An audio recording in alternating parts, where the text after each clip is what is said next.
नमस्कार दोस्तों, स्वागत है आपका आज के मुख्य समाचार में, जिसमें सबसे पहली बड़ी खबर में आपको बताएंगे कि बिहार चुनाव 2020 को लेकर आरजेडी ने जारी किया नया पोस्टर।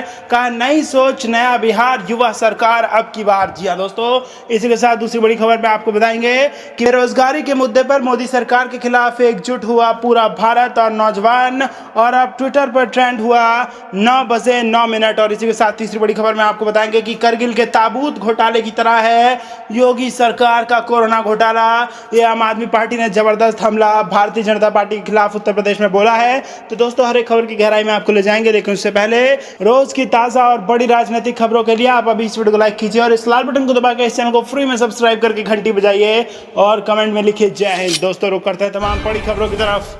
बिहार चुनाव 2020 को लेकर राजद ने जारी किया पोस्टर, नई सोच नया बिहार, युवा सरकार अब की बार। जी हां दोस्तों, बिहार में कोरोना संकट के बीच आगामी विधानसभा चुनाव को लेकर सभी पार्टियों ने कमर कस ली है। एक दूसरे पर आरोप प्रत्यारोप भी शुरू हो चुका है। इस बीच राजद ने नया पोस्टर जारी किया है। पोस्टर में नेता प्रतिपक्ष तेजस्वी यादव की तस्वीर के साथ लिखा है नई सोच नया बिहार, युवा सरकार अब की बार। इससे पहले जेडीयू ने पोस्टर जारी किया था। उस पोस्टर में लिखा था विकसित बिहार नीतीश कुमार। उसके जवाब में तेजस्वी की सेना ने भी नया पोस्टर जारी कर बिहार में युवा सरकार बनाने की बात की है। पोस्टर के जरिए राजद ने इशारा किया है कि नीतीश कुमार अब ओल्ड हो गए हैं। बिहार में इस बार नई सोच वाले नेता को मौका मिलना चाहिए। दरअसल बिहार में पोस्टर वार की ये कोई पहली घटना नहीं है। इससे पहले लालू यादव के जन्मदिन के दिन भी जेडीयू ने एक पोस्टर जारी किया था। फिलहाल बिहार की सियासत में पोस्टर वार की एंट्री हो चुकी है। देखना है तेजस्वी के इस पोस्टर के बाद जेडीयू की तरफ से क्या प्रतिक्रिया आती है।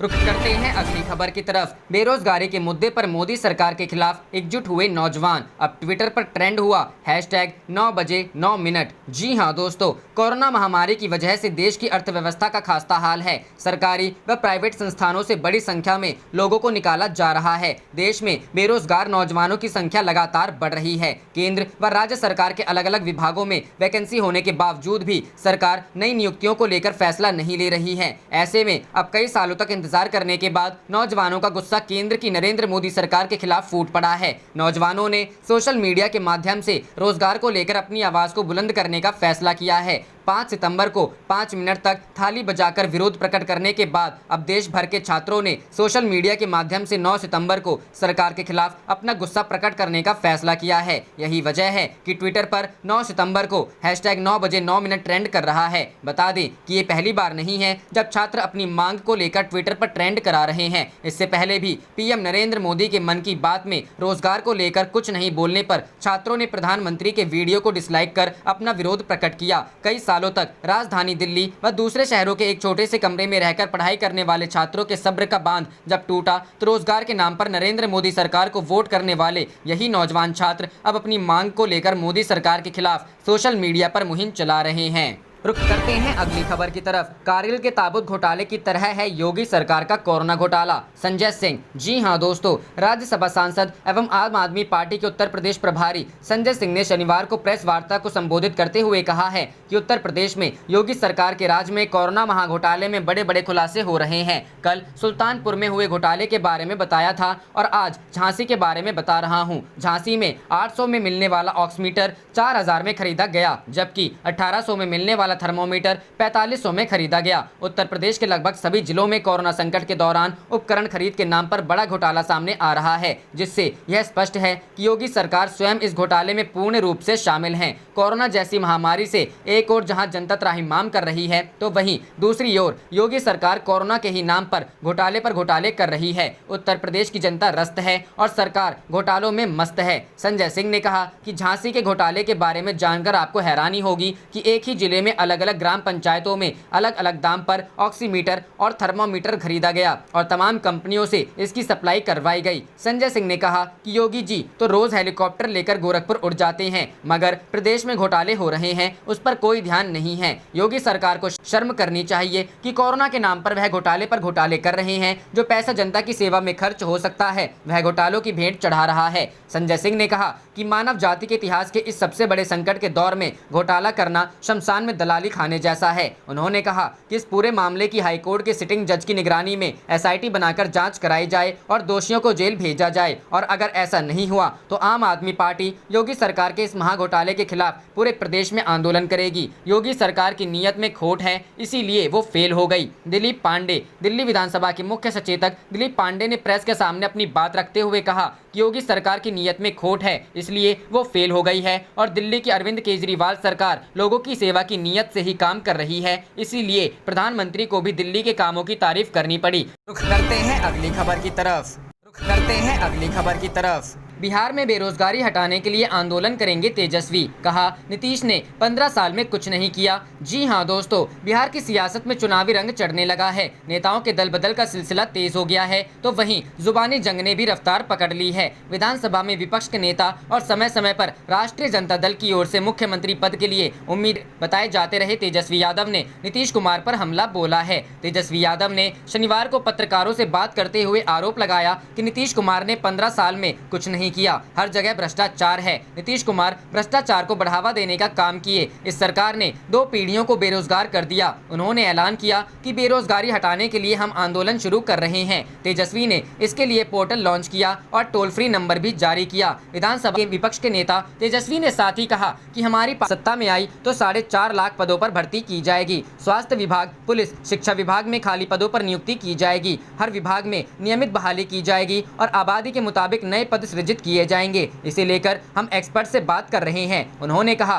कि आरजेडी के सत्ता में आने पर हर व्यक्ति को रोजगार मिले, यह सुनिश्चित किया जाएगा। तेजस्वी ने बेरोजगारी, गरीबी और पलायन पर जोर देते हुए कहा कि बिहार में गरीबी दर 52% है। प्रदेश का हर दूसरा परिवार पलायन को मजबूर है। लोगों को शिक्षा और रोजगार के लिए पलायन करना पड़ रहा है। यहाँ जो भर्ती परीक्षा होती भी है उसका पेपर लीक हो जाते हैं। नीतीश कुमार पर हमला बोलते हुए तेजस्वी यादव ने कहा कि उनसे पूछना चाहता हूँ कि लॉकडाउन के दौरान कितने लोगों को रोजगार दिया। सिर्फ चुनाव के समय ही बड़ी घोषणाएं होती हैं। जो व्यक्ति 15 साल में कुछ नहीं कर पाया वह 2 महीने में क्या करेगा। उन्होंने कहा कि आज नीतीश कुमार SC/ST एक्ट को लेकर बड़ी बड़ी घोषणाएं कर रहे हैं। परिवार के सदस्य को नौकरी मिलेगी। तेजस्वी ने सवाल किया कि यह सुविधा केवल दलितों में क्यों, सवर्ण समाज और पिछड़ों को भी यह सुविधा मिलनी चाहिए। करते हैं अगली खबर की तरफ। कांग्रेस ने नीतीश कुमार पर बोला हमला, कहा युवाओं को रोजगार देने में विफल रही बिहार सरकार। जी हां दोस्तों, बिहार कांग्रेस प्रभारी सह राज्यसभा सांसद शक्ति सिंह गोहिल ने शनिवार को राज्य सरकार पर जमकर हमला बोला।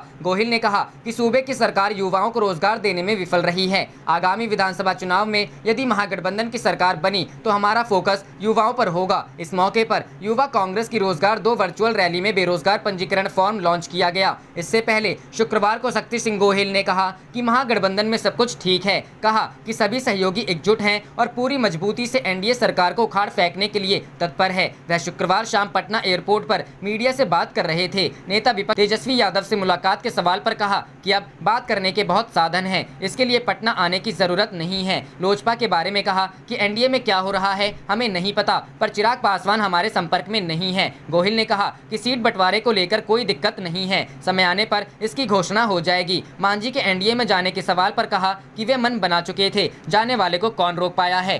रुख करते हैं अगली खबर की तरफ। राबड़ी का नीतीश पर वार, बेरोजगारी के लिए बताया जिम्मेदार। जी हां दोस्तों, बिहार विधानसभा चुनाव होने से पहले RJD और JDU में बयानों की जंग छिड़ी हुई है। सिर्फ तेजस्वी यादव, तेज प्रताप यादव या फिर लालू यादव तक ही नहीं, बल्कि अब इस जंग में राबड़ी देवी ने भी अपनी एंट्री ले ली है। राबड़ी देवी आजकल ट्विटर पर काफी सक्रिय रह रही हैं और वह लगातार नीतीश कुमार और उनकी सरकार पर अपना निशाना साध रही हैं। राबड़ी देवी ने आज ट्विटर पर कहा कि बिहार के करोड़ों युवाओं का जीवन बर्बाद करने वाले नीतीश कुमार बताएं कि बिहार का हर दूसरा युवा बेरोजगार क्यों है, हर दूसरे घर में पलायन क्यों है, जवाब दीजिए, ऐसे कब तक चुप रहिएगा। राबड़ी के इन सवालों का जवाब अभी तक फिलहाल CM नीतीश कुमार ने नहीं दिया है, लेकिन उम्मीद है की जा रही है कि JDU की तरफ से इसका जवाब जल्द ही आ सकता है। रुख करते हैं अगली खबर की तरफ। कन्हैया कुमार की नागरिकता छीनने की मांग वाली याचिका खारिज, याची पर 25,000 का जुर्माना। जी हां दोस्तों, इलाहाबाद हाईकोर्ट ने JNU छात्र संघ के पूर्व अध्यक्ष कन्हैया कुमार को बड़ी राहत दी है। हाईकोर्ट ने कन्हैया कुमार की नागरिकता छीनने की मांग वाली जनहित याचिका को सुनवाई के बाद खारिज कर दिया। कोर्ट ने कोरोना महामारी के दौरान बेवजह याचिका दाखिल कर कोर्ट का कीमती समय बर्बाद करने की निंदा की। अदालत ने सख्त रुख अपनाते हुए याची पर 25,000 रुपए का हर्जाना लगाया। कोर्ट ने कहा है कि याचिका जनहित हित में न होकर बिना संविधान व नागरिकता कानून का अध्ययन किए चीप पब्लिसिटी हासिल करने के लिए दाखिल की गई। इस तरह याचिका न्याय प्रक्रिया का दुरुपयोग करना है। जस्टिस शशिकांत गुप्ता और जस्टिस शमीम अहमद की डिवीजन बेंच ने वाराणसी के नागेश्वर मिश्रा की जनहित याचिका पर यह आदेश दिया। कोर्ट ने याची को हर्जाने की राशि 30 दिन में रजिस्ट्रार जनरल के कार्यालय में जमा कराने का निर्देश दिया है। कोर्ट ने कहा है कि ये राशि एडवोकेट एसोसिएशन के खाते में जमा किए जाएं। साथ ही हर्जाना नहीं स्थिति में जिलाधिकारी वाराणसी याची से जुर्माना वसूल करे। याची ने दी ये दलील। याची ने दलील दी कि कन्हैया कुमार ने अन्य छात्रों के साथ 9 फरवरी 2016 को जेएनयू परिसर में देश विरोधी नारेबाजी की, जिसको लेकर आपराधिक मुकदमे का ट्रायल चल रहा है। देश विरोधी नारेबाजी एवं गतिविधियों के बावजूद केंद्र सरकार कन्हैया कुमार की नागरिकता नहीं छीन रही है। कन्हैया कुमार के ग्रुप के लोग पाक के उकसाने पर आतंकी गतिविधियों में लिप्त लोगों को स्वतंत्रता संघर्ष करने वाला करार देते हैं। ऐसे लोग देश की शांति भंग करने में जुटे हैं। कोर्ट ने कहा कि आपराधिक मुकदमा चलने के आधार पर किसी व्यक्ति की नागरिकता नहीं छीनी जा सकती है। याचिका दिग्भ्रमित होकर दाखिल की गई। करते हैं अगली खबर की तरफ। भारत चीन की बातचीत के बाद कांग्रेस ने दागे सवाल, पूछा नतीजा क्या निकला। जी हां दोस्तों, चीन के साथ चल रहे गतिरोध को लेकर विपक्ष लगातार सरकार पर हमलावर है। इसी बीच भारत और चीन के रक्षा मंत्री के बीच शुक्रवार को बातचीत हुई। इस वार्ता को लेकर आज कांग्रेस ने प्रधानमंत्री नरेंद्र मोदी और रक्षा मंत्री राजनाथ सिंह से आग्रह किया कि वह देश को विश्वास में लें। पार्टी के मुख्य प्रवक्ता रणदीप सिंह सुरजेवाला ने केंद्र सरकार से सवाल किया कि चीन के साथ विभिन्न स्तरों पर हुई बातचीत का नतीजा क्या निकला। सुरजेवाला ने एक वीडियो जारी कर कहा, राजनाथ सिंह ने शुक्रवार को चीन के रक्षा मंत्री से बातचीत की। इससे पहले विदेश मंत्री ने अपने चीनी समक्ष से बात की। राष्ट्रीय सुरक्षा सलाहकार ने अपने चीनी समक्ष से 2 बात की। राजदूत के स्तर पर कई बार बातचीत हुई। इन बातचीत का नतीजा क्या निकला? उन्होंने कहा, प्रधानमंत्री जी और रक्षा मंत्री जी, देश को विश्वास में लीजिए। यह बताइए कि चीन हमारी सरजमी से कब्जा कब छोड़ेगा? चीन से कब आंखों में आंख में डालकर बात होगी? जाने से पहले आप इस वीडियो को लाइक कीजिए और इस लाल बटन को दबा के इस चैनल को फ्री में सब्सक्राइब करके घंटी बजा लीजिए। आप देख रहे थे आपका अपना चैनल धड़ाधड़ न्यूज़। जय हिंद, जय भारत।